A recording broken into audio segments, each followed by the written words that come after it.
บายดีสวัสดีครับพ่อแม่พี่น้องFCสุขุมทุกคนเนาะพบพอกันยามเพลนทุกคนสองเลยยามเพลนเนี่ย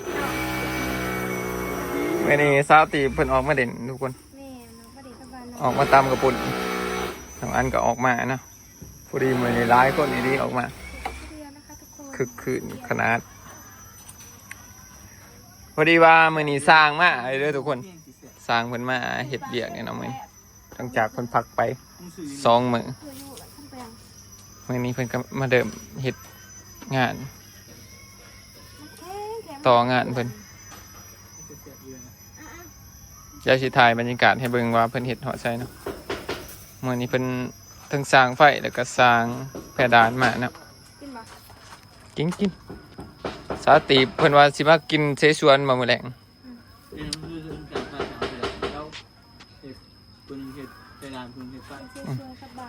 อันนั้นมีแต่เห็ดแต่ไฟอีติหรอเดินไฟไปดานกระต่างแต่เราก็เมานำกันนั่นแหละโอ้คนแต่ว่าคนต่างมาเห็ดไฟแต่ว่าเมาน้ำกันก็แบบมีคนละนะเราเป็นคนหับเมาดิหับเมาว่าเราเป็นคนหางานแต่ก็สร้างไฟอย่างนี้เราก็รู้จักกันทุกน้องเราพี่มาเห็ดไปดานเราเป็นคนเดินไฟซื้อเราบริเหตุพวกสาพวกอันขึ้นเพดานอันนี้สร้างเพดานกระต่างเพราะว่าคนละถนัดกันวันนี้เพิ่นออกมาทุกคน2 โมงเนี่ยเนาะบ่าย2เนี่ยเพิ่นก็มาแต่เช้าพุ่นแล้วพี่น้องเอ้ยช่วง7 โมง 8 โมงนี่แหละมื้อนี้เพิ่นคือเฮ็ดงานสาบนี่ทุกคนเริ่มสาบเลยทุกคนเลยสาบเพดานเห็ดผู้เดียวเลยพี่น้องเอ้ยเพิ่นเห็ดมื้อนี้มากับอันเมียเป็นลูกมือเราเป็นคนขึ้นสาบผู้เดียวเลยหรือว่ามืออาชีพเลยสาบผู้เดียวจนสิแล้วเลยพี่น้องเอ้ย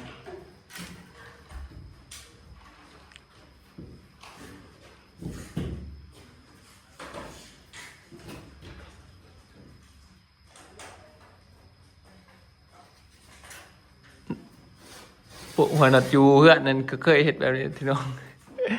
แต่ว่าเป็นคุ้มอยู่เป็นขืนเลยโปะใส่บางเนื้อหนาเรา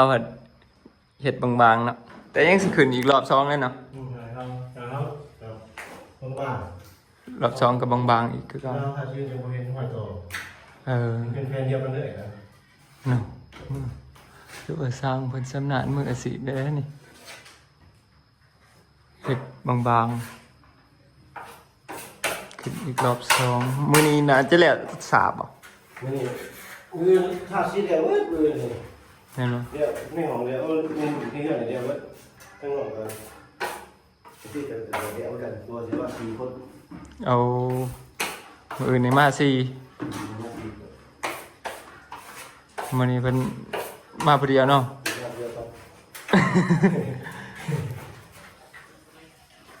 ได้คัดบ่มื้อนี้มีอะไรครับมือค่าซื้อเอาไว้เหรอเพราะว่าสมมุติป้ายนะอื่นเป็นคัดแล้วก็ทาสีทุกคนมื้อนี้เพิ่นขึ้นเขาเอิ้นอีหยังนี่ที่จะขึ้นนี่แม่นขึ้นเฮาขึ้น3เลยนะเอิ้นหยัง3บ่3คือ3ใบมื้ออื่นจังคัดเด้อทุกคนโอ้แดดเริ่มร้อนเลยทุกคนนี่อื่นเพิ่นสิมาต่อมาอีกเดี๋ยวเบิดอื่นเดี๋ยวถึงห้องครัวของยังเนาะห้องน้ำเนาะเบิดแค่ของเราของตัว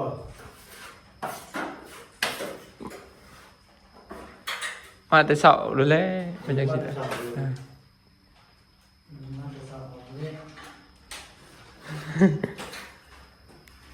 อันนี้สร้างไฟเป็นเด้อมันเป็นมาเดินระบบอันกระดานไฟใส่ปลั๊กไฟใส่สวิตช์ไฟนะมัน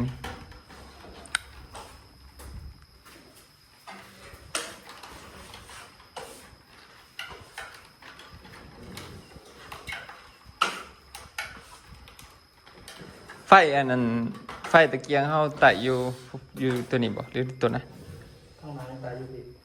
ทางหลังไต่อยู่นี่โอ้มันมี2เส้นต่างกันเนาะ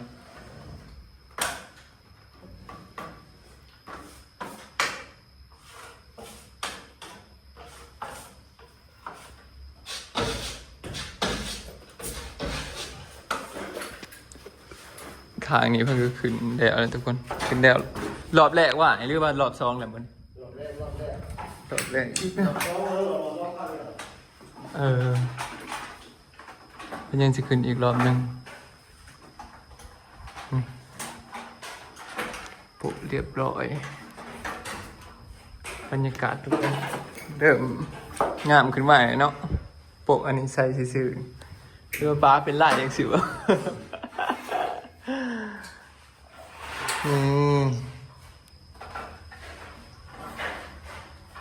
จักที่ใส่สีอย่างยังไงมันสี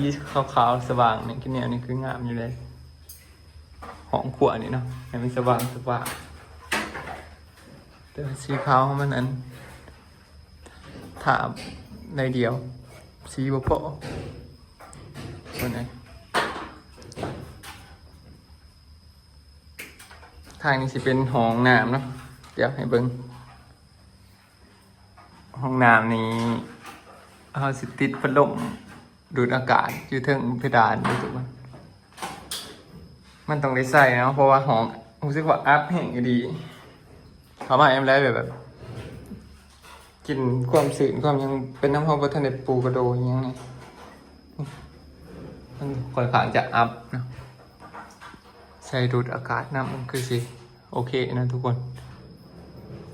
ให้เป็นติดยังไงเปิดน้ำกันกับอันดอดไฟเลยพี่น้องให้ดูดอากาศทำเพราะว่าบริบอกเพิ่นตัวที่แหลกเนาะว่าสิใส่เพิ่นเลยแดนไฟใส่ท่อเลยว่าขวบใส่น้ำกันกับดอดไฟเลยนี่อื่นน่าจะแล้วนะทุกคนภายในคันมืออื่นแล้วก็มือหื้อพอดีสิให้สร้างเป็นว่าปูกระโลแล้วป่ะปูผืน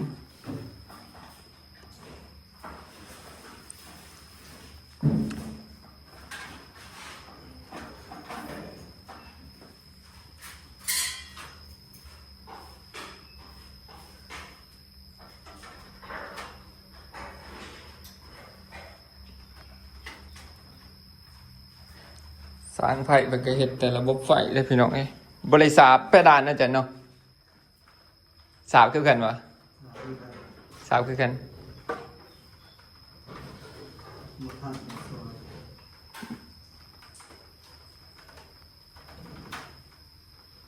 ถือว่าสาวพวกเป็นเห็ดแต่ไฟ เป็นคือกันวะเอาว่าดูหนองไปซอยไปเหี้ยนำอะไรวะเขาทำงานนำกันเนี่ย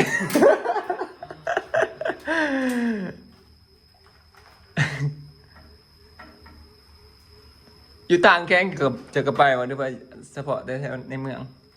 สนามสมบูรณ์ไปเบิดต่างแข้งต่างเมืองกับไปเนาะเคยไปไกลสุดหอดแข้งเนี่ยเมืองเนี่ยที่จะเคยหับต่างแข้งเอาเถื่อเขาเห็นคลิปเนาะว่าอ่านขึ้นไปเวียงนี่ เวียงให้มันอึดสั่งเลยเนาะแห้งสิแพงได้ขาสั่งอยู่คุณเนาะแถวในเมืองนี่แห้งแตกต่างกันอีกดีเอาใจเลาะไว้เลยทุกคนอยากให้มันแหลวไวๆนี่โอ้ยอย่างปูกระโดยปู ปูผืนเนี่ยทาสีมันจะออกมาจากไหนวันนี้ได้ไต่ว่าไฟตะเกียงนี่ จะตายบ่ อยากไต่ลองเบิ่งเราจะใส่ไฟตะเกียงให้ไต่ก่อนทุกคนลองเบิ่งมาสิงะบ่พอดีไต่กินนั่นเชสวนมื้อแรก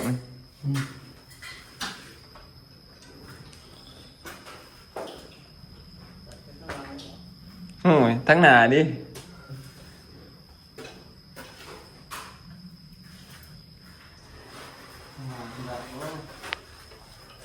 จะมันเกะกะบอกว่าเนี่ยมัน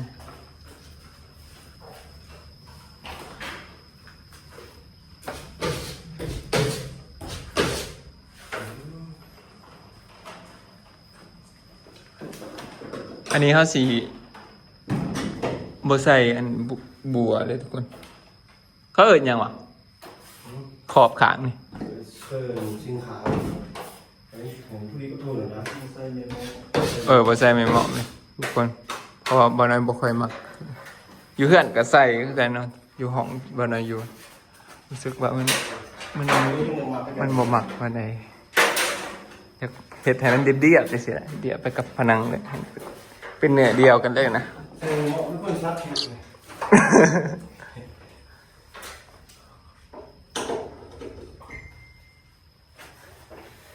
โอ้ย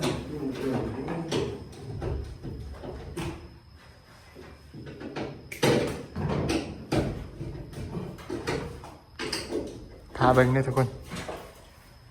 มื้ออื่นเพิ่นว่าสิมาจัดการข้างในให้แล้วนะ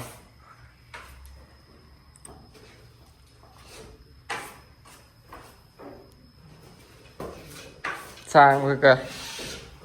หลายงานได้ดีรอบเสาร์ไปเฮือนหนึ่งรอบแรกมาเฮือนหนึ่งเอาทุกงานเลยนะจ๊ะนี่เนาะ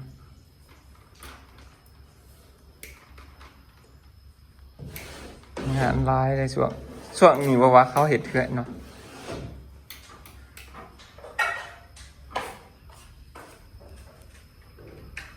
จะเสียไฟใส่ปะ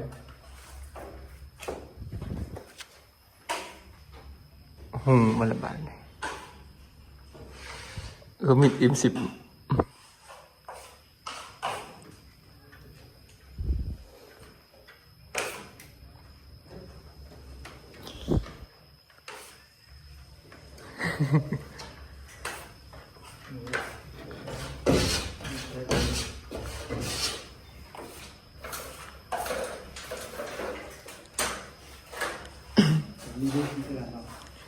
มีลืมเหมือนกันเหรอ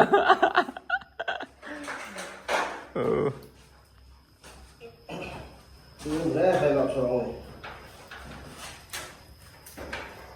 มันบ่แห้งก็ใส่บ่ได้เนาะหรือว่าจะได้มันเมื่อยเราเฮ็ดผู้เดียวถามผมข้าวเราซ้อนข้าวดีกว่าเหรอรู้คือเราหลอกปึ๊บยังไม่รู้เลย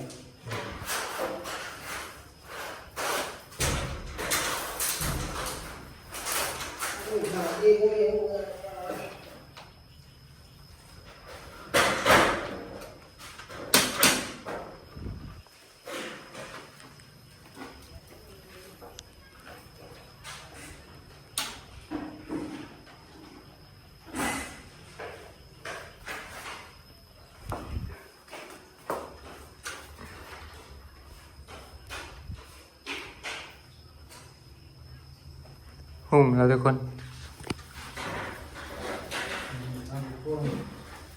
สี่นะ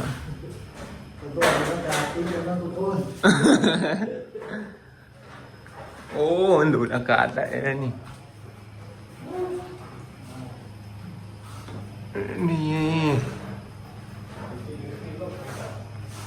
เปิดพร้อมกันกับไฟเลย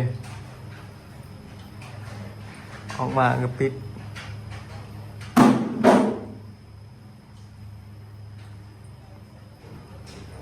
มีซองดูดอากาศเลยทุกคนบ้านเลยคือสี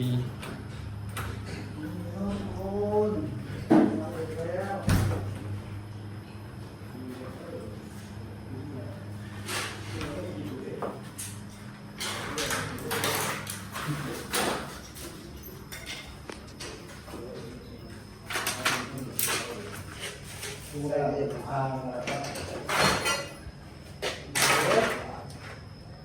อย่างนี้หน่อยหนึ่งเลย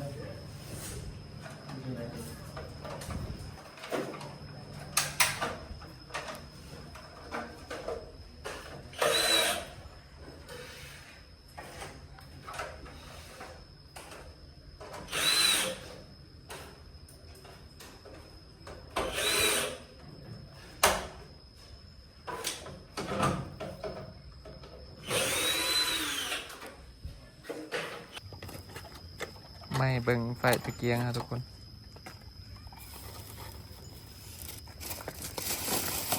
อันละ230,000นะ ดาวถึงแพงกันได้ดิ โดดนี่เท่าไรวะโดด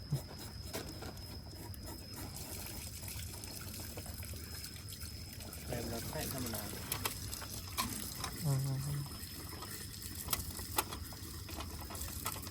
กำลังสิให้สร้างเป็นดองติดเบิ่งนะทุกคน ติดให้ไฟโชว์ข้างหน้านี่ประมาณสิ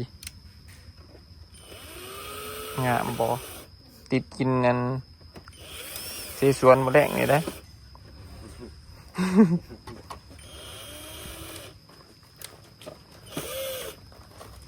มันก็เป็นอ่อนๆเละๆไปเนาะ หลายช็อต มันก็หลายแสนเสียดเป็นอันเดียวกันกับพ่อเฮ็ด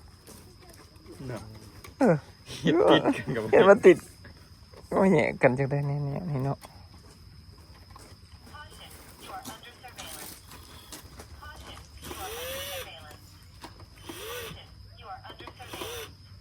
ประเด็นที่พูดนั่นหรอกยังมาไกลเพิ่น โอ้มันเบอร์ถือนี้มันบ่เข้าตัวนี้เห็นบ่ข้างนี้นะลองเอาเบิ่ง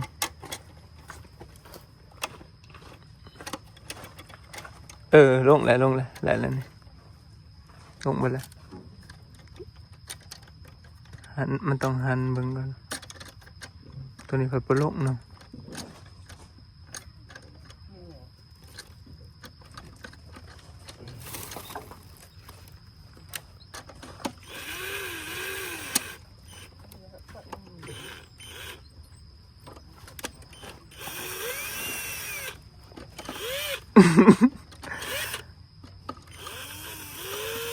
ยังไงว่าดอดไฟตัวนี้ถอดออกเลยก็บ่ได้บ่ กูกระเยียบกูเป็นลายเสือ โอ้ย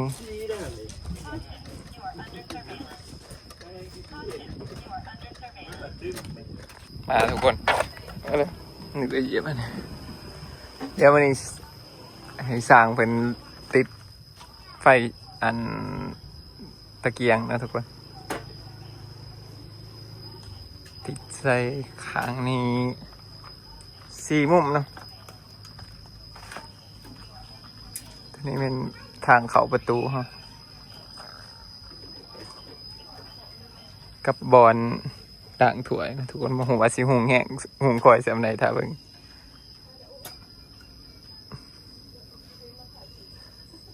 นี่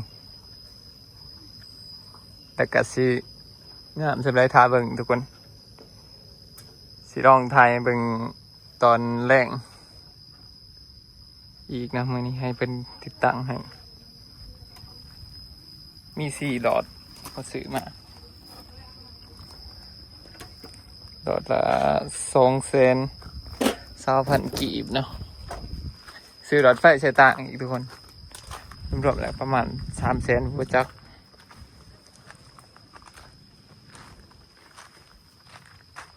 ติดใส่4 มุมตอนนี้สร้างเพดานเป็นอันเมื่อไหร่ทุกคนมาสาบรอบแรกได้ประมาณนี้นะเพราะว่าเป็นมาผู้เดียวแล้วก็มีเบียกด่วนบ่อื่นภาษีมาเฮ็ดให้แล้วเนาะข้างในยังแต่สร้างไฟบ้าน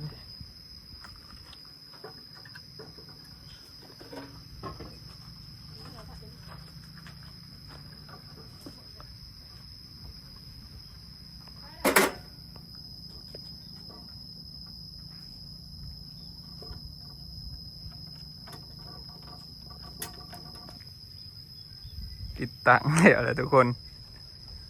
ว่าลองเปิดลองเบิ่งทุกคนเลยนี่ขนาดกลางเว้นยังงามเลยนี่เห็นแสงมีสีสันขึ้นมาเลยทุกคนนี่นี่ไฟตะเกียงเฮาทุกคนมาเบิ่งข้างนี่ห้องอยู่ว่าข้างมันสิเป็นไส้ นี่ทุกคนข้างนี่ก็หุงคือกันไม่ขวนหากินนะว่าจัง ไม่ขวนใหญ่ก็บ่เอานี่ถ้าเบิ่งตอนกลางคืนข้างหน้าก็ใส่บ่ได้ใส่ที่น่าใส่แต่ข้างหลังบอกก่อนนี่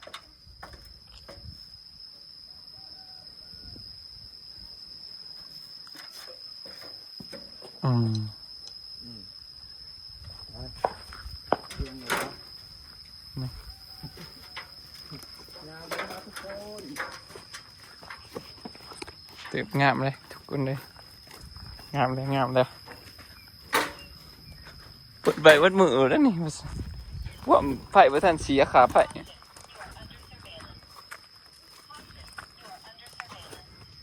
เอา ทุกคนได้นั่นคุณนะ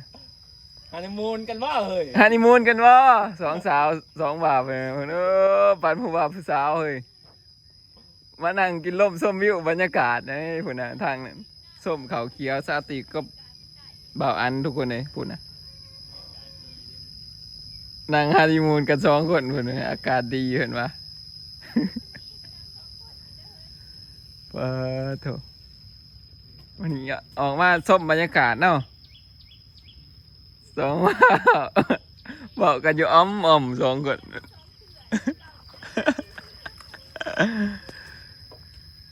โอ้บรรยากาศดีได้เลย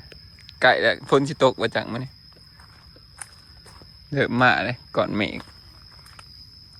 ยังอีก2 อันข้างหน้าทุกคนอุ่นเริ่มงามเลยที่มีไฟมาถ้าเบิ่งตอนกลางคืนแต่ว่าเนี่ยเบิ่งอีกก็จะมาอันกำแพงเหือนเขามันบิด นี่มันเบี่ยวลงมาทางนี้โคตรน่ารักไหนฉันก็โอเคทุกคนเอ้ยเดี๋ยวสิดีพออัพเตอร์กับตัวเก่าเนาะตัวขอไก่เดยตอนนั้นเป็นขอไก่ว่ามันสิ กล่อง แต่ง มั กัน นยังผ่าหนาโปกมันยังเป็นนั่นนะ เป็นยัง ยังเป็นขอบไก่อยู่ผ่าหนาโปกมันแบบเข้าเขาไป โอ้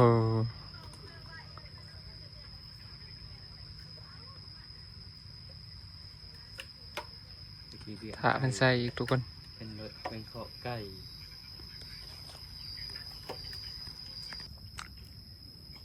มาทุกคนตอนนี้สร้างเพิ่นติดไฟให้เรียบร้อยเนาะไฟตะเกียงทุกคนเรียบร้อย4 อันเนาะทุกคนนี่ติดให้เรียบร้อยนะยังแต่เป็นท่านในต่อไฟอยู่ข้างหน้าแต่ว่าข้างหลังต่อแล้วเนาะเนี่ยเบิ่งข้างหลังเดืองามเนาะมันเห็นเป็นทางขัง